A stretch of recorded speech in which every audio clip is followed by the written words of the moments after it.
Welcome everyone to this episode of Green Talks. Today we have a topic on table that you all have been waiting for a long time now. The urgency of climate crisis couldn't be more relevant. So scientists and researchers are pushing policymakers to translate promises to action. I'm Thomas Setchey, your beloved host once again from Green Hub Twente. It's time to discuss some core environmental values, such as climate change, climate justice, deliberative democracy, and biodiversity conservation. Who else to talk about this than the assistant professor Dr. Dominic Lenzi. This episode of Green Talks will be related to the SDG 14 up to 16, climate and environmental justice. Thank you, Dominic, for accepting the invitation. Thanks. Happy to be here. Could you tell us a bit more about your background and where you're coming from? Yeah, sure. So I'm an environmental philosopher. I work mostly on climate justice and on biodiversity relating to environmental values. And there's lots of questions in this realm that I work on.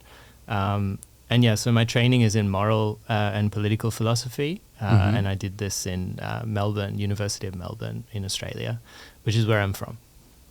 Great. Which part of Australia? So you're also from Melbourne? Yeah, also from Melbourne. So yeah. Great. All right. So right now you are an assistant professor in environmental philosophy, correct? And your research is like you said, on climate justice and deliberative democracy and biodiversity. But you also look at the philosophy side and ethics side of these, obviously. But so before we dwell into these and all the values and societal values of sustainability, let me ask you this. What is your most unsustainable guilty pleasure?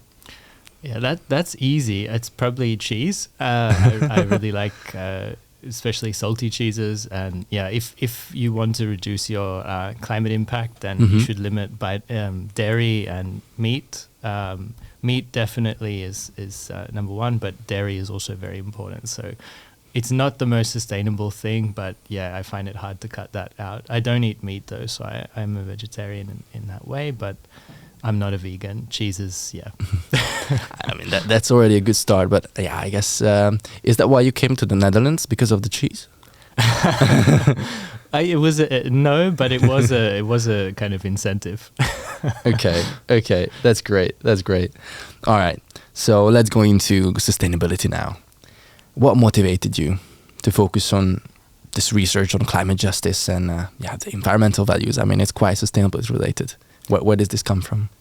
Actually, my kind of context in Australia maybe was useful there. So Australia is a very hot country. It suffers extreme fires and droughts quite often. And when I was growing up, we were already seeing the effects of this, the effects of a changing climate on the country. And obviously it's much more severe now.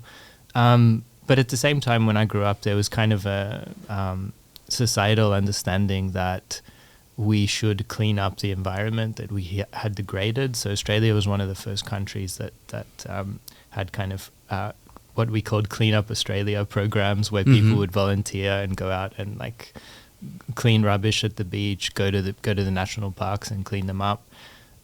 Also, like conservation was a big thing when I was a kid. That there was a lot of attention to endangered species and things like that. So, growing up at that time, environmental issues and sustainability were kind of around. At the same time, so much of the society in Australia and like the United States and a lot of other countries is incredibly unsustainable. So growing up, I was very aware of this tension and learning more about the scientific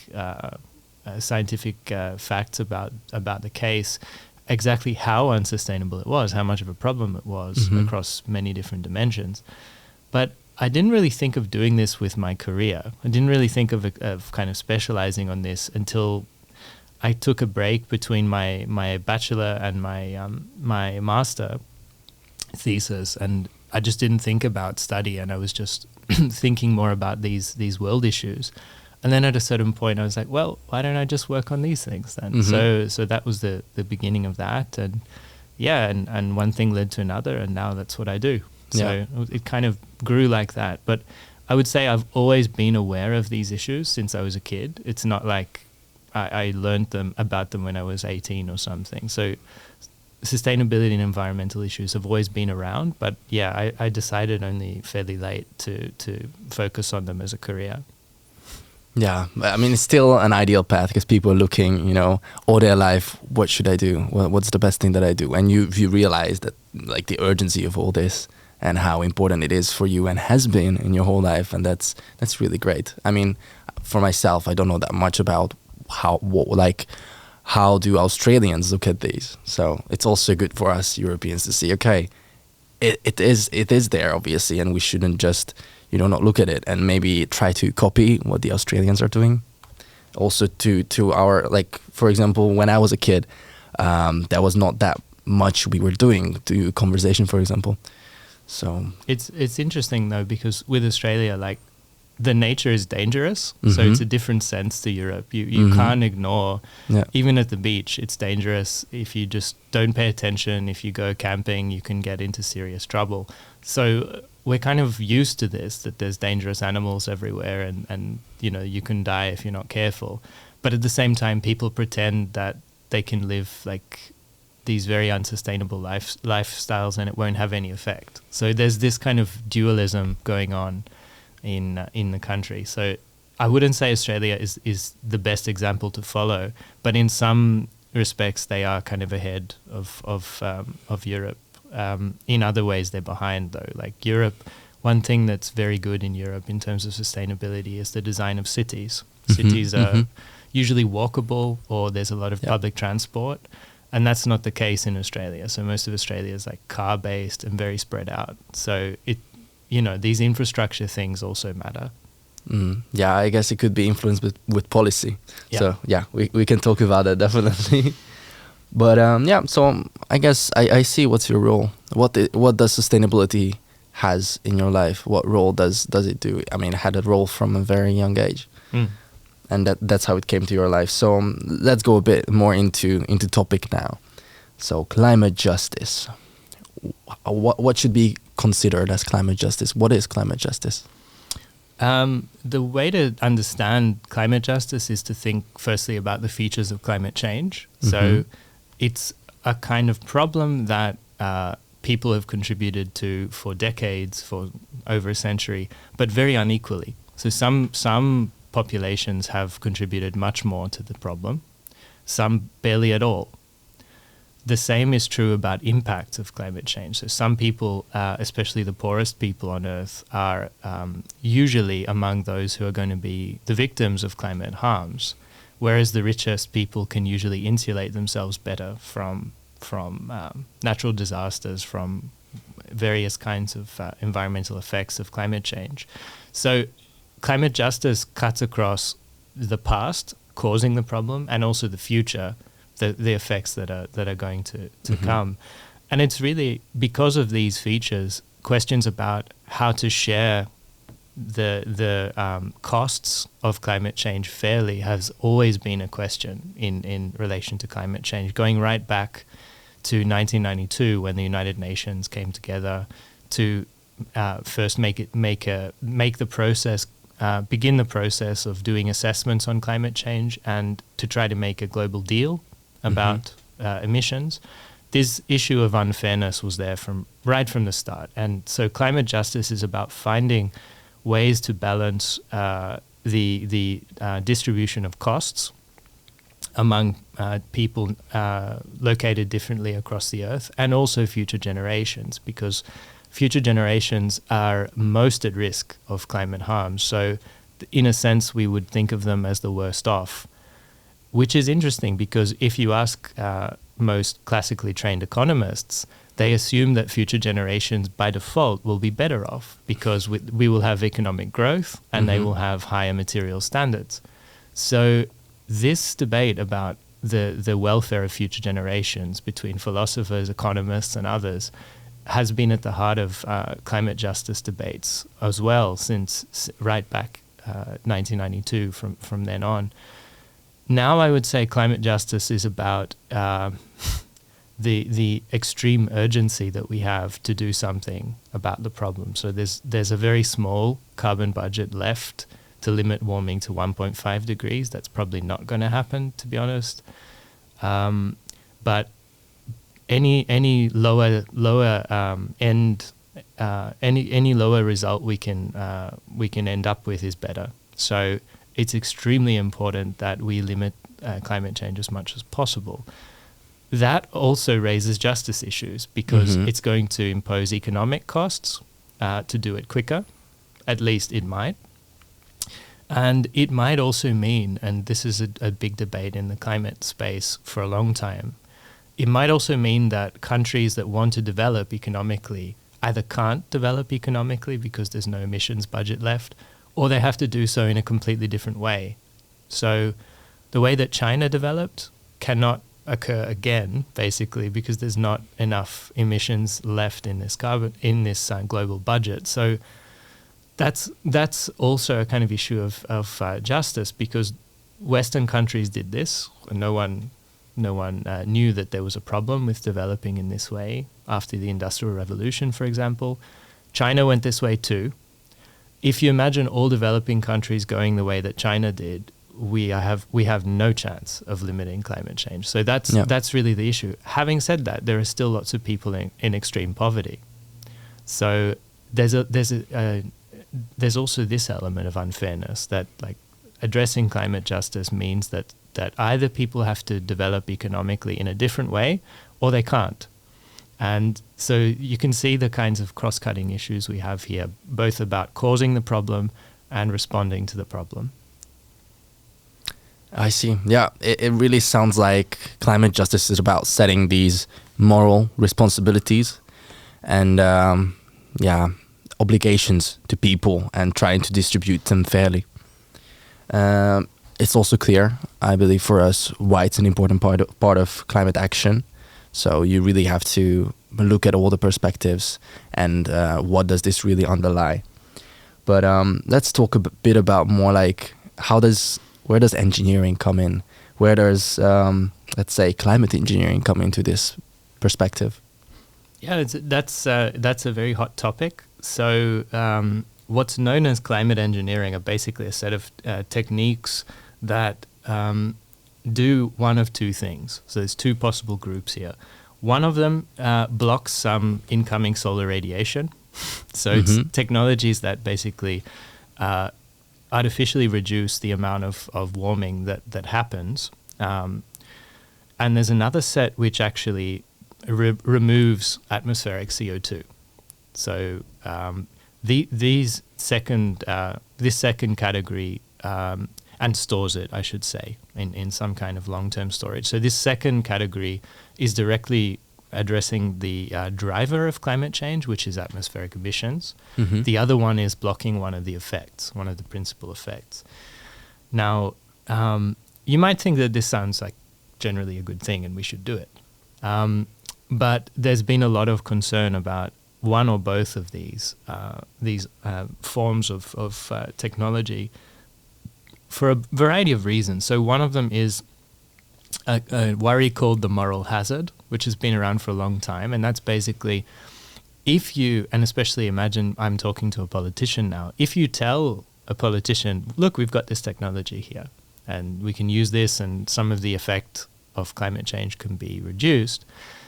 Well, a lot of people have worried that the politician will then say, great, I don't have to make emissions cuts, and emissions cuts are unpopular politically, so I don't want to make them anyway. Now I have this option, and so I don't have to do it.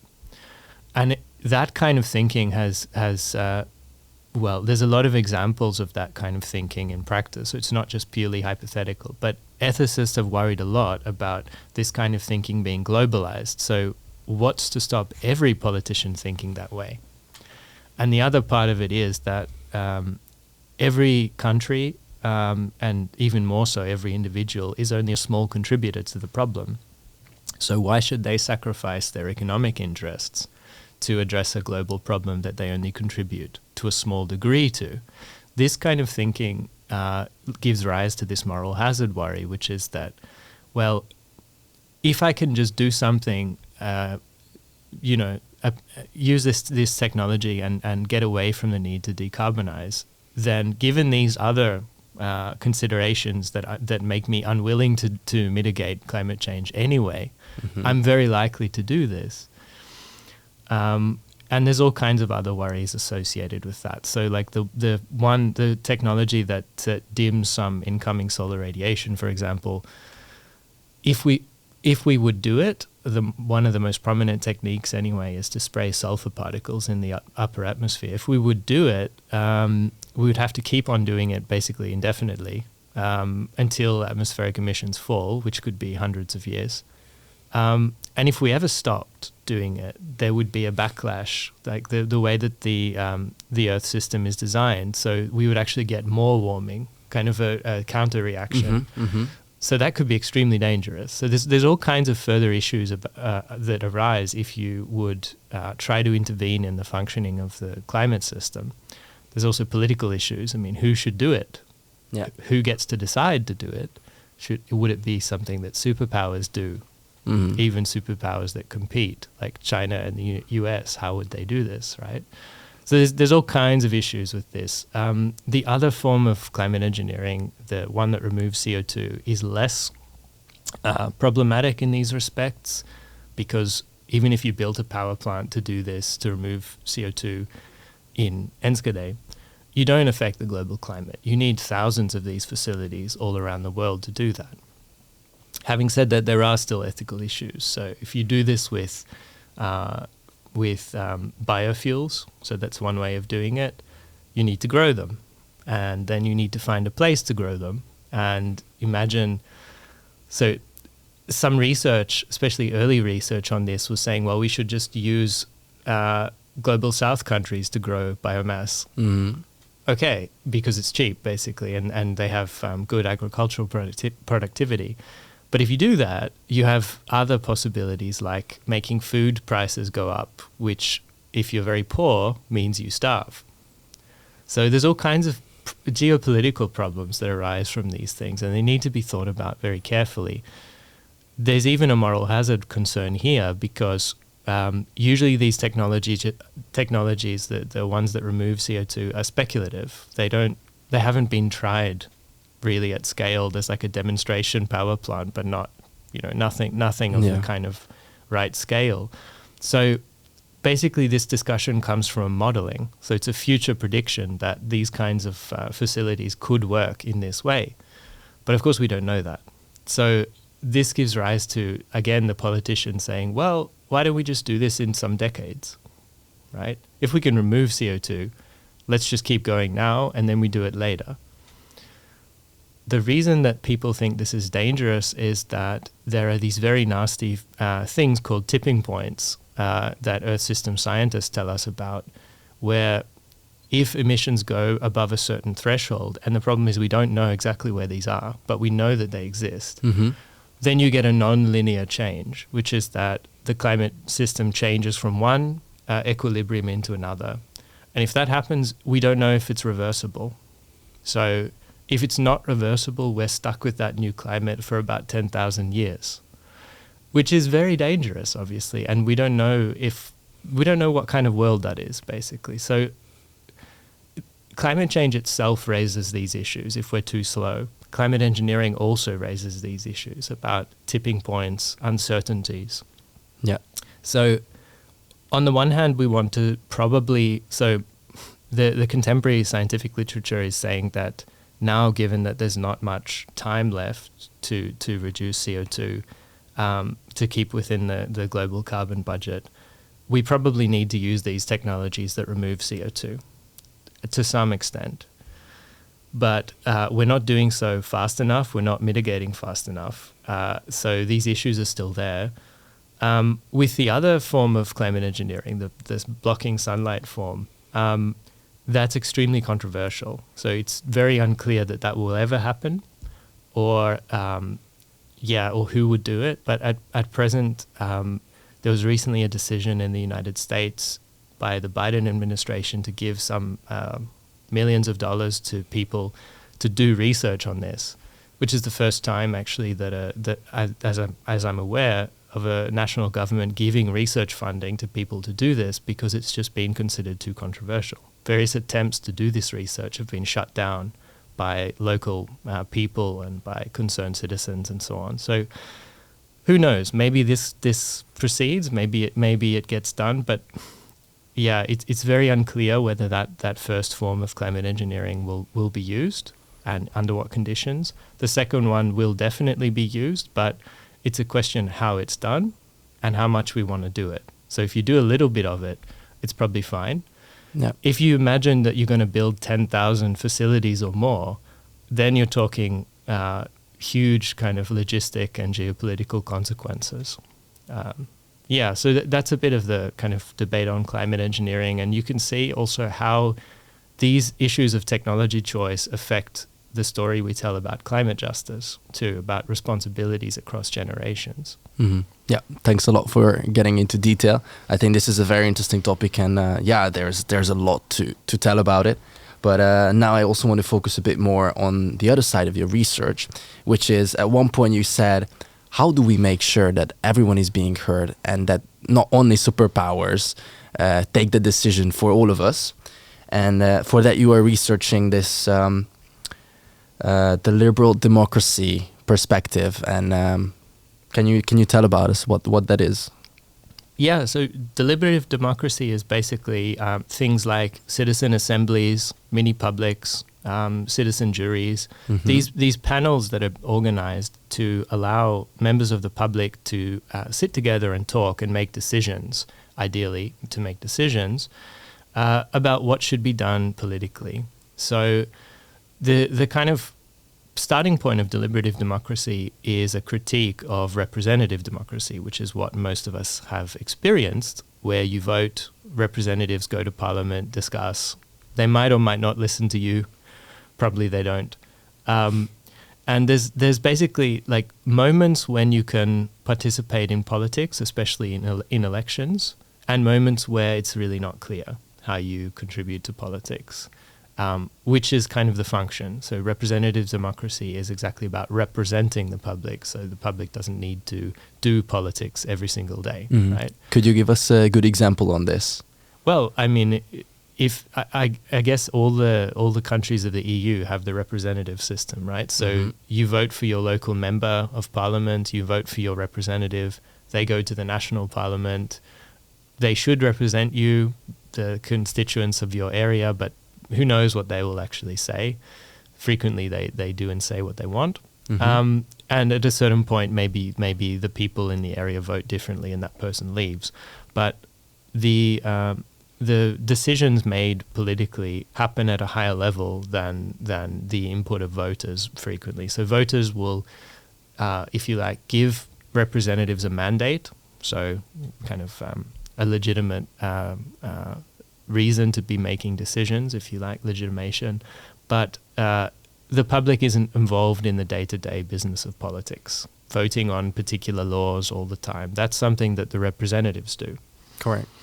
So the critique of that is that the public is not sufficiently informed or involved in politics. And you can think about this in relation to the recent problems with democracies that we've seen about disinformation, polarization of voters, the rise of the far right, things like this, where there are all kinds of questions about what the public knows when they vote, and whether they're meaningfully involved in politics. And people in political science doubt this. They think that there's all kinds of ways in which our existing systems fall short of the ideals of democracy.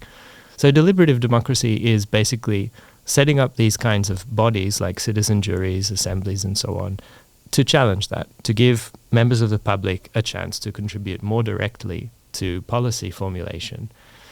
So there's a big scientific literature now on deliberation, when it works, when it doesn't work. But basically the idea of it is to improve the quality of democratic decision-making. That's the idea. Now, in relation to climate change, this is quite important because climate change is a global problem affecting future generations. And the problems with democracy that we already see at the national level are even worse for climate change, because there's no obvious way that you could vote on global climate policy. There is no such forum. There's also in most countries, as far as I know, all countries actually, there's no serious way to think about future generations when you're voting, right? So these kinds of things are things that deliberation tries to tackle. Now, if we would apply this to a debate such as climate engineering, imagine we set up a deliberation platform to decide whether to do research on climate engineering, for example. It's very important that these people are not experts to begin with, because experts have agendas, they have a lot of knowledge, and it's not per se democratic to have a platform of experts debating what to do, right? It doesn't improve the problems with representative democracy that I was talking about. So the idea with deliberation is to meaningfully involve the public in an uncoerced way, so not manipulating them, in actual decision making. So making recommendations to Parliament, for example, about whether some research should be done, under what conditions it should be done, where it should be done, these kinds of things. So there's a lot of scope for deliberation in relation to climate change. Generally, some countries have started doing it as well as a reaction to problems with existing politics. So Ireland did it first and best in the EU, and then there were deliberation platforms in Germany, in France, in the UK, and elsewhere, where countries are trying to involve the public more in this discussion. And it's also in their interests because, as I was saying at the beginning, changing your energy system, decarbonizing the economy is a very big structural adjustment. So it's got a big potential to create winners and losers in economic terms, right? If you do this without involving people, you get a backlash. And it's very easy to see, and we've seen examples of this where people feel left behind, people feel kind of disrespected because their place in society has been taken away. So deliberation offers a way of bringing people into this discussion in a meaningful way, rather than just telling them, now this is happening and you have to deal with it. But wouldn't then global deliberation be even more efficient? Not like we don't have anyone left out. Because so far you have been telling me local or country-wise deliberation, but do we have global deliberation? Not really. Some people are doing research on it to see what it would look like. In principle, you could structure a global process to do deliberation. It's difficult though, because generally deliberation works best when a group has something tangible to discuss about. So should we build this facility in this area, in our local area? Global issues though, global deliberation has the problem that there's no global government, there's no global decision-making framework really, and issues about my contribution being small compared to the global, and also the vast inequality that we have globally, that some people are just way better off than others. They've also contributed way more to climate change. This means that deliberation at the global level has to deal with these kinds of issues as background features of injustice before deliberation can actually happen.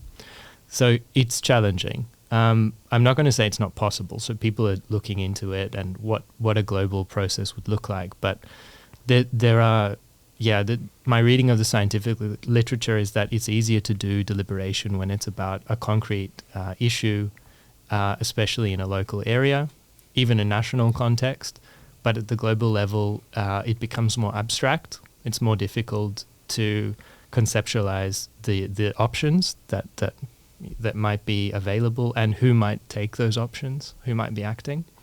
But it is worth exploring further.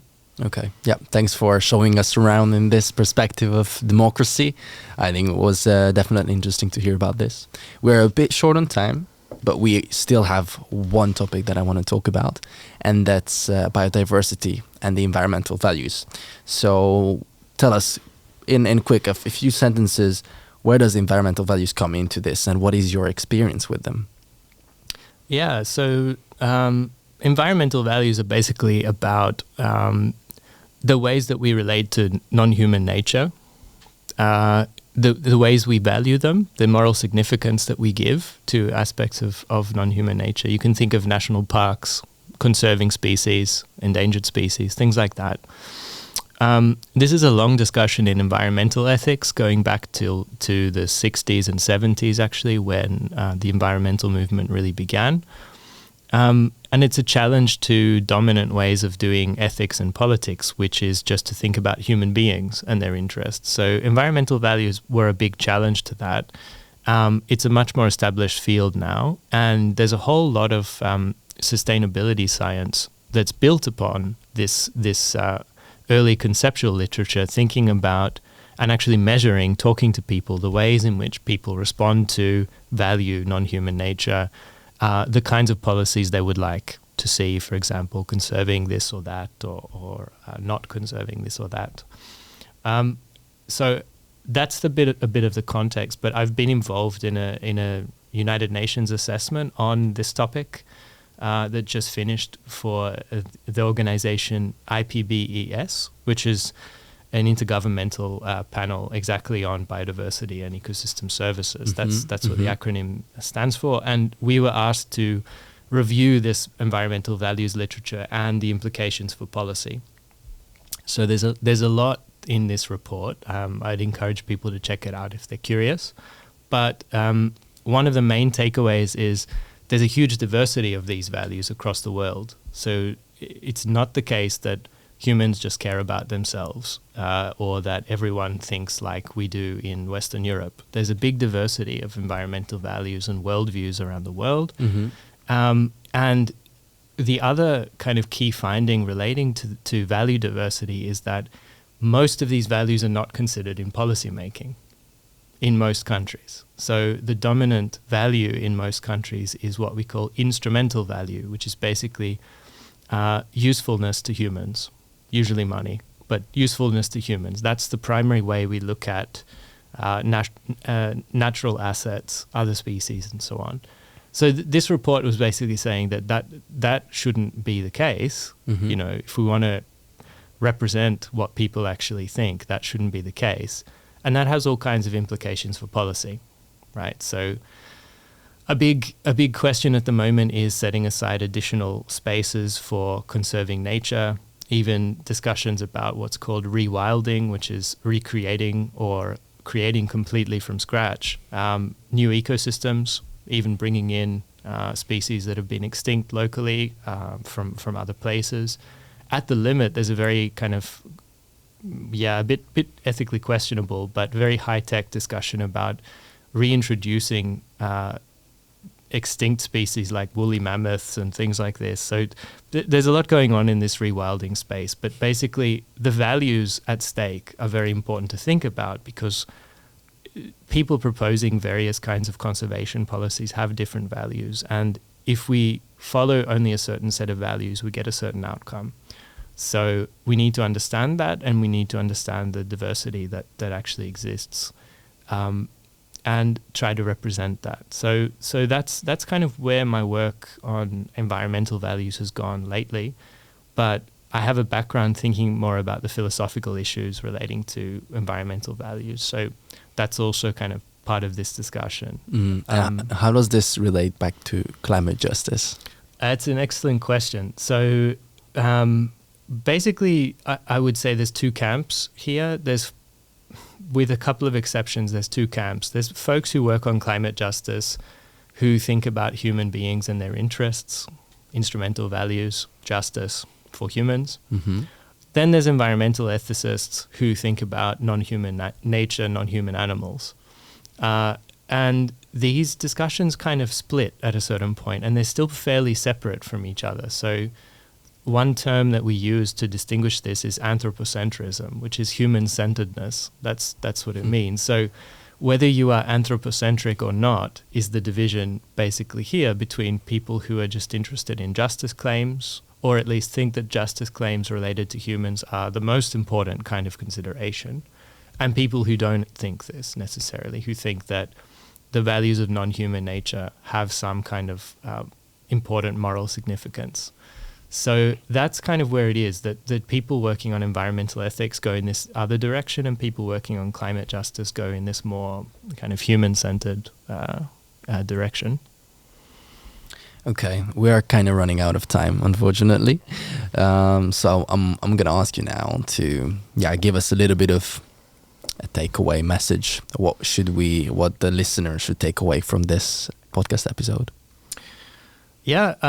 So although what I've been saying is pretty shocking and scary, probably the most important thing is a message of hope, actually, that we really need to pay attention to what we can still save, what we can still do.